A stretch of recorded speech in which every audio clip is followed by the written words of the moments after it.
And this is documented in his diary. That's called A Diary of My Travels, Louis Philippe, King of France, the Citizen King. He came down the Great Stage Road and stayed at Captain Armstrong's house and went hunting with his servant. Caught a deer in the morning, took it home, skinned it, field dressed it, and had it for supper that night. That's not the funny part.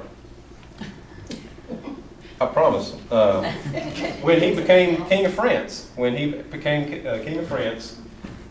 his ambassador was actually from Nashville, and he asked him, and this is in his journal, if they still made people sleep 3 to a bed in a place called Nashville.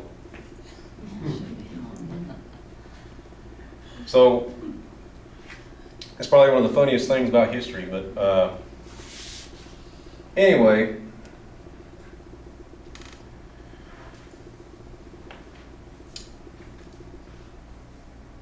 Okay, that's about it for him. But I got to visit this house because it was on my bucket list of places to visit because the owners didn't actually ever let anybody in that house. I got to go in with the state historian, Warren Doctor. He's a good buddy of mine. And I went in with the realtor another time because the house is actually now for sale. It has been in the same family since it was built. You know, almost 230 years in the Armstrong family. Walking into this house is like walking into a time capsule, and it's absolutely amazing. I got to video that too. I was so excited. This one is near and dear to me. This is also in Hamblen County. This is a house called Solitude. It's out there on Fish Hatchery Road, and in the summertime you cannot see it from the road. You have to wait until the fall time. It is a 2-story, 3-chimney, 4-layer brick federal that was built by a man in the 1810s by a man named James Carmichael. And that's one of my ancestors, and that's why I'm excited about this house. They lived there for only a couple years, but he built that for Jacob Bewley. Who knows who Jacob Bewley was? About 1820, 1830. He was the political advisor for President Jackson. The Bewleys would live there until about 1890 when they sold it to the Hale family. The Hale family was actually still pretty prominent today. They would use it as their headquarters for their massive farm until I think the family has said it was last lived in the 70s, because now it looks like that.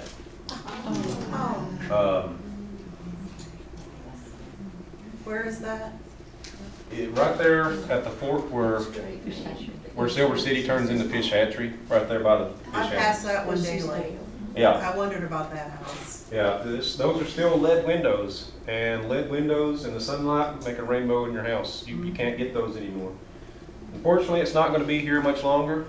That's actually a picture from a couple of years ago. It looks a little bit worse now. There's a picture of the brick. There's 4 layers of brick there, all made on site by hand by the enslaved. And Vernon Hale, who passed away a couple months back, has told me that there is a tree stump still on that property where those bricks were made. But the whole back half of that house collapsed into the kitchen floor. Ultimately, if one were to try and save it, it would take a very nice pile of money to do that, because it had to be torn down and put back brick by brick. Is that the one that has picnic ball in it? It is. Actually, It is. There's a story that there was a skirmish happening over on the river, which is maybe only about a mile or 2 from the house. Somebody shot a cannon and it landed in the chimney. And they had to rebuild the chimney in the house for that. So this ties in with the house. There I am. There he is. We came from Scotland. We have our own castle. Thank you. I put this up here for a good reason, because the next house ties in with that. This one sits not very far from Rural Mount, but these 2 guys, if anybody who's lived out in that area for a long, long time would know that they were some of the richest people that lived in Hamlin County. And there are several newspaper articles that exist that you can go and look up yourself that say that they had to have a police escort just to go to the bank. And anybody that knows of the Bunch gang knows that those two men were robbed by a member of the Bunch gang, but one of the brothers came downstairs and shot one of them, and he fled into Newport where he was caught. This is also a personal house because my mom was babysat in that house by a lady named Miss Gladys Moss. And my mom said that even in the 80s, that house looked ancient. It looked like an old lady lived there, you know. But unfortunately, Miss Moss, I believe she went to a nursing home in the early 90s, and she didn't have anybody that wanted the house, and now the Gilberts own it. And I know the Gilberts very well. I work with them. And I was so excited to go film that because you drive by it and you're just like, wow, you just wonder who lived there. I drive by that one too, going to Newport that way, Mhm. and I wonder if that house could talk, what would it say? I got to look in the window of that, and you know, and it's awesome. They didn't want nobody going in for a good reason, Yeah. you know. Good reason, and then now I think actually the porches fell all the way off the house. How many of you see tin shingles today? You don't see tin shingles. Wow. So I'm touching back around to something else I said. This is Cheeks Crossroads. How many of you know where Cheeks Crossroads is in Hamlin County? I see one hand back there. Okay. How many of you believe that Cheeks Crossroads was actually a larger town than Russellville? Larger than Morristown was for a while. It sit right in front of Molly, and it was actually taken to make way partially for Molly. It was built roughly in 1784, 1785 by a guy named Jesse Cheek, and that was his general store. He had a post office and a blacksmith shop there. And this was at the direct conjunction of where the Great Stage Road and the Lower Boone Trace intersected. And the store logbook actually still exists, and you can buy a copy of it at the Crockett Tavern Museum. And all of the famous names are there. Andrew Jackson, David Crockett, his parents, all of the people I just mentioned buying stuff for their house. It says what they bought, how much it was. It wasn't in dollars. Didn't have dollars in 1780s. But Jesse Cheek would leave out of that area by the 1790s, and he was leaving to a guy named Judge James Dedrick. He would leave, and then James Dedrick would leave around 1810 and shut the shop down for good when he left to practice law. So we're still talking about the same man here. After he got all the way his degree in law, was allowed to practice law, he came back and built Greenwood. And if you've been in the county a long time, you'd know where Greenwood's at. But it's at roughly where I think it's still called National Cash Register in East Industrial Park, NCR.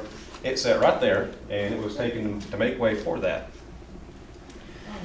Are there people in that picture? There are. I see 3, 4. There are. Okay. So let's see. It was named Greenwood. Go ahead. Who said so? Nobody? Oh, it was named Greenwood because Franklin W. Taylor, who Judge James Dedrick sold it to, imported several hundred boxwood trees that are still actually on the property. And during the Civil War, Confederate General Joseph Kershaw occupied the home. His quarters are actually still extant today. It is the only part of that property that still exists, and it is on the Longstreet property, and it's where Mr. Kelly Ford uses for his tailor shop. You can actually still go in that building. It's not in the picture, but it was off to the side over there somewhere. So F.W. Taylor was a very, very well-off man, as you can see from his massive mansion here. He passed away in 1886, and he had a safe that has only been described as exorbitantly large in the National Register of Historic Papers. The documentation of that, when they went there, I think that was in the 30s. It had all of his jewels, money, and important papers in there. And at the time that the house was torn down in the 1950s, that safe was not open and had never been opened by any of his kids since he died. And nobody knows what happened to the safe. I would be wanting to know where that safe went.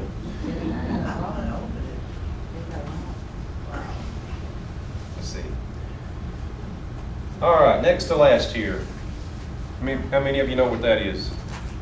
That's an aerial photograph of, oh, is that lowland plant area? No? That is Pressman's home. Okay. This is one of my favorite places that I've ever been allowed to visit. I've been there 3 times. Pressman's home is in Hawkins County, about 20 minutes away from Rogersville, in the middle of nowhere. This is so cool because there's so many different parts of history that go into just that one picture. So right there, that's the home building. That's where the Pressman's home started. And it was home to one of the largest unions in the entire United States. It's called the International Printing Pressmen and Assistants Union of North America. A union that would eclipse over 150,000 members worldwide. And they all came through there. So in 1911, a guy named Major James Berry was elected president of the union. He was from Rogersville, and he bought that property from the Hale family, who had a mineral resort there, and they were actually building the home building as that was going to be part of that. So I could talk all day about Pressman's home, but I'll just go over briefly. That was the Hotel Persona, built of sandstone mined on site. I've been told by numerous people that actually got to visit it that it was had a table in there the size of this room that could seat 150 people. It was its own self-sustaining community that farmed its own food, made its own power. Right there was the administration building. That was the trade school. It was 4 stories. It had an auditorium on the 3rd floor. And this is the sad part. That is the Sandstone Chapel. It's very famous because it is one of the only union-owned places of worship in the entire United States. The windows are Louis Tiffany stained glass, and you can partially see it when you're in the building, but there was a hand-painted fresco of Jesus Christ and all of his angels sitting just above where the preacher was standing. And unfortunately, when the Union left in 1960, the place was just kind of left to seed. But still getting to go. I have a clay tile from that fell on the ground. I have 1 clay tile and a piece of the glass. The glass is lined with lead. I have So 1 you're piece of saying that. that whole village was just for union activity? It was. That's where that's the old way of printing newspapers. That's what that was.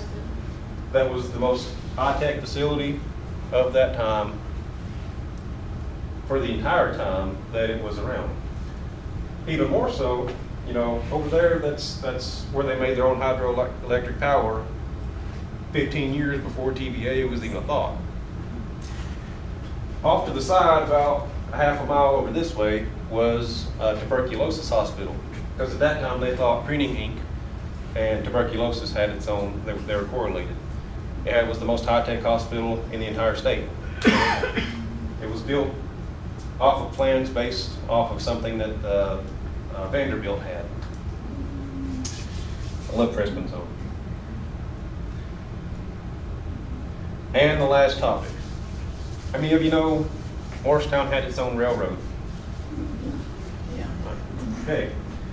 So that line going out that way, that's what went out to Road Junction that still goes into North Carolina today. That line going up that way went to Bean Station in Rutledge. And it's important because Hamblen County had about 7 different train stations. 2 in the middle of Morristown, 1 right there. The story here begins in the late 1850s with the Charleston, Cumberland Gap, and Cincinnati Railroad, because they were trying to make a railroad, a transcontinental railroad that connected the port of Charleston with Cincinnati. Both of those were still major hub cities at that time. And that railroad was going to go right through Morristown. It really did. Unfortunately, when the Civil War happened, they had actually managed to pave a good portion of it through the mountains into Sevier County, Danridge, and all that, and it was just waiting for tracks. They already had bridges built, all that stuff, ballast. Well, they needed wartime materials, and there went the bridges, and the company declared bankruptcy shortly after the war. And that's an overhead of Hamblen County, the downtown Morristown that I made. It's almost unrecognizable now, but this looks like gibberish, but the plans for that was that the railroad was partially going to capitalize on the marble industry over in Hawkins County. They were going to make a railroad that went north, sort of northeast from Bean Station up into Sullivan County. You have any idea what Bean Station would look like now if they'd actually done that? Bean Station would probably be a larger town than Knoxville by this point. But that's what that blue dotted line is. The orange right there, that's where the line comes through Hamblen County, Bean Station. Then it cuts and goes sort of west, down through Rutledge, Coreyton, Blaine, Joppa, all them places. And then it ties in with the main line that still goes up through Kentucky. This is a pre-flood map of that area. That's the railroad as it still goes. Right there, that's Long's Ferry. Right there is where the 25E bridge roughly is. Roughly, it was a little off to the side. So after the big railroad declared bankruptcy, it was bought off by a different company called the Morristown-Hamblen Gap in Ohio. They would reform after a couple years. They would get all of that regraded, track laid, and all that using the original plans, but on a much smaller scale. And then they would change the name to just simply the Morristown and Cumberland Gap. They would be bought out by the Southern and they would still use that for freight and passenger service all the way up until the 30s. And all of that turned into water. TVA made them pull the tracks and the bridges, and right there, that is the actual railroad grade. You can still see it if you walk out on the TVA No-Eaton property over just across the bridge in Granger County. It's about a 2-mile walk if you like to walk. I've collected lots of railroad spikes off of that and took my drone out there and got all kinds of cool pictures. But ultimately, after the 30s, the railroad would pretty much stop right there at the end of Shields Ferry, and they would just use it for car storage. It was pulled up, I think, in the 80s. And that's about, yep, that's all I've got. Is there any kind of questions anybody has over anything? I have one about the Hayslope property. Okay. Is that a private property now? It is. Have you been by it in the last month?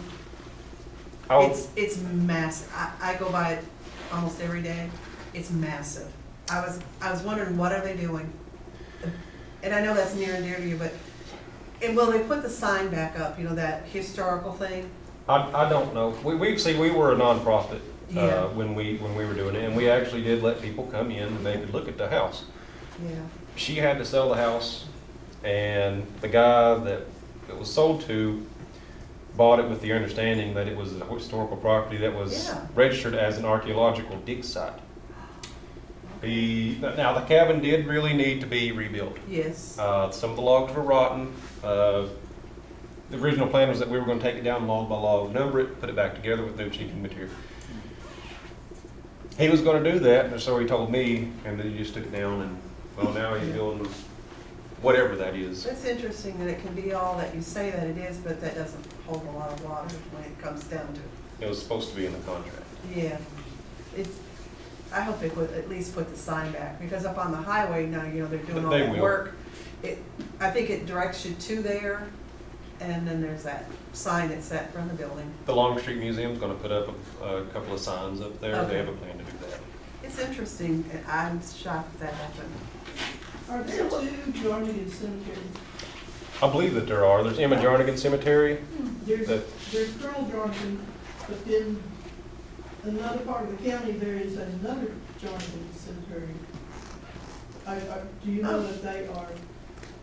I know that the Emma Jarnigan Cemetery, he is actually a descendant of him. All of the Jarnigans in this area are a descendant of that guy. No, this is on Nelson School Road. Oh, It says Jarnigan, my map shows, there's a cemetery there in a small housing area. And my map says it's Jarnigan Cemetery, but not Colonel Jarnigan. I didn't know how they, they're probably, they're definitely related. The Jarnigans was an enormous family, but he was the progenitor of that, but I don't know. I've never been by there I don't personally. know that this is something that Channing takes care of. It's well taken care of. It's right next to somebody's house, but it's ancient. I have to look that up. I have to look that Yeah, up. it's on Nelson School Road. Okay. What were you saying about Jim Claiborne? If it's a Jim, I know. Did